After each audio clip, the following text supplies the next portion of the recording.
لقمان صاحب جنت کے تعلق میں ہی ایک ذکر جو ہے قرآن کریم میں یہ بھی ملتا ہے کہ وَلِمَنْ خَافَ مَقَامَ رَبِّهِ جنتان، اس سے کیا مراد ہے؟ یہاں جنتان کا لفظ یہ بتا رہا ہے کہ وَلِمَنْ خَافَ مَقَامَ رَبِّهِ جنتان، کہ جو کوئی اپنے رب سے ڈرا اس کے لیے 2 جنتیں ہیں. یہ لفظی ترجمہ بنتا ہے.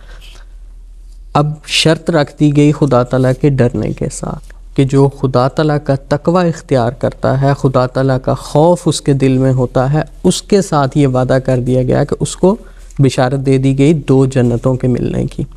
اب وہ سوال یہ پیدا ہوتا ہے کہ وہ 2 جنتیں کون سی ہیں؟ جب انسان اس دنیا میں زندگی بسر کر رہا ہوتا ہے تو اس دنیا میں جو انسان کی ایک حالت ہوتی ہے وہ بھی بتا رہی ہوتی ہے کہ وہ اس وقت دنیا میں اس جنت کو پا چکا ہے یا نہیں. گویا وہ جو اخروی جنت اس کو ملنے والی ہے، دوسری جنت، وہ اس دنیاوی جنت کی خبر دے رہی ہوتی ہے، اس دنیاوی جنت کی گواہی ہوتی ہے کہ اسے وہ اخروی جنت بھی ملنے والی ہے. اگر اس کے دل میں خدا تعالیٰ کا خوف ہے، وہ نیکیاں بجا لاتا ہے، اس دنیا میں رہتے ہوئے بھی وہ اس دنیا سے قطع تعلق کر کے خدا تعالیٰ کی طرف جھکا رہتا ہے، اس کے تمام رشتے صرف اور صرف خدا تعالیٰ کی ذات کے لیے ہوتے ہیں، اور وہ ہر وقت آستانہ الہی پر گرا رہتا ہے اور اس کا قرب حاصل کر لیتا ہے تو اور دیدار الہی سے مشرف ہو جاتا ہے، تو گویا اس کو اس دنیا میں ایک جنت مل گئی. کیونکہ جنت کا حصول انسان اسی لیے کرتا ہے نا کہ خدا تعالیٰ کا قرب حاصل کر لے، خدا تعالیٰ کے نزدیک ہو جائے. تو گویا اس دنیا میں جب اس نے وہ مقام حاصل کر لیا کہ اسے خدا تعالیٰ کا دیدار حاصل ہو گیا اور وہ خدا کے بندوں میں شمار ہو گیا، خدا تعالیٰ نے اس کو اپنی آغوش میں لے لیا، تو گویا اسے اس دنیا میں جنت مل گئی. اور وہ آخرت میں جو جنت ملنے والی ہے، جو 9 ماہ وہاں ملنے والی ہیں، ان کا اسی جو دنیاوی جنت ہے اس نے گواہی دے دی. گویا تقوی کا حصول، اور تقوی کا حصول کیسے مقدر ہے؟ ایک حدیث شریف اس طرف اشارہ کرتی ہے کہ رسول کریم صلی اللہ علیہ وسلم نے فرمایا تھا کہ التقویٰ ہا ہنا، کہ انسان کے دل کی جو کیفیت ہے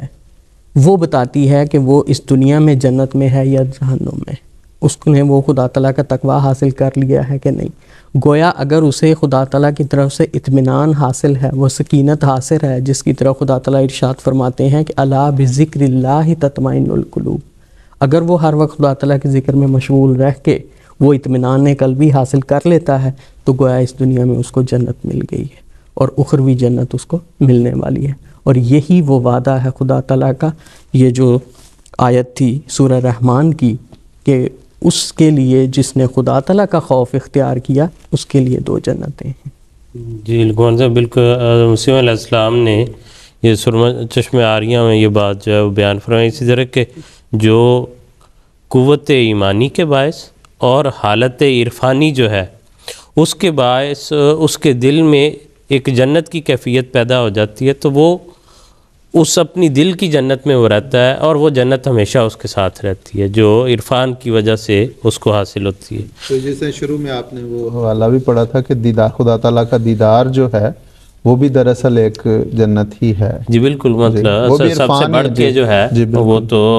وہی چیز ہے انسان کو جو جنت کی نعمت کی شکل میں حاصل ہونے والی ہے. مسیح علیہ السلام نے اس کی قرآن اسلامی اصول کی فلسفی میں بھی غالباً یہ ارشاد فرمایا کہ جنت کے تعلق میں یہی ہے کہ اس دن خدا تعالیٰ جہاں اور نعمتیں سامنے آئیں گی، خدا تعالیٰ بے حجاب ہو کر مومنوں کو نظر آئے گا. اس کو اگر چونکہ ہم گفتگو کر رہے ہیں تو مجھے جب میں پڑھ رہا تھا تو ایک اللہ تعالیٰ کی ذات تو وراء الورا ذات ہے، لیکن اس کے جو محبوب بندے ہوتے ہیں، اس کے انبیاء کے خلفاء فرستادہ، وہ اپنے دور میں سب سے محبوب ہوتے ہیں خدا تعالیٰ کو. تو ہمارے لیے تو اس بات کو سمجھنا مشکل ہے ہی نہیں کہ جب وہ بے حجاب خدا تعالیٰ ہوگا تو کتنا مزہ آئے گا. میں اس کو سوچ کے یوں محظوظ ہو رہا تھا کہ ہم جب جو احمدی ہیں اللہ تعالیٰ کے فضل سے، جن میں اللہ تعالیٰ نے خلافت کی نعمت عطا کر رکھی ہے، جب ہم خدا تعالیٰ کے سب سے محبوب بندے خلیفہ وقت سے ملتے ہیں تو جو کیفیت ہماری ہوتی ہے اس وقت وہ بعض اوقات 2 منٹ کی ملاقات ہوتی ہے، بعض اوقات 3 منٹ کی ملاقات ہوتی ہے، بعض اوقات بعض لوگوں کو زیادہ ملاقاتوں کی بھی سعادت ملتی ہے لمبی. تو وہ ایک اپنے اندر ایک ایسی راحت رکھتی ہے کہ اس کا کوئی بھی اس دنیا میں اس راحت کا کوئی بدل نہیں. یہ بالکل ٹھیک ہے. جو ہے ملاقات جو ہے وہ تو آگے کی بات ہے، وہ تو صرف جو ہے گزرتے ہوئے ایک نظر اور ایک دیدار جو ہے جدیدہ بالکل چہرے پہ آ جائے تو جی ہمارے لیے وہی جنت. تو جب خدا تعالیٰ کی ذات ہوگی تو کیا وہ عالم ہوگا. وہ تو اللہ تعالیٰ جی مطلب نصیب کرے سب کو، اللہ تعالیٰ سب کو نصیب کرے.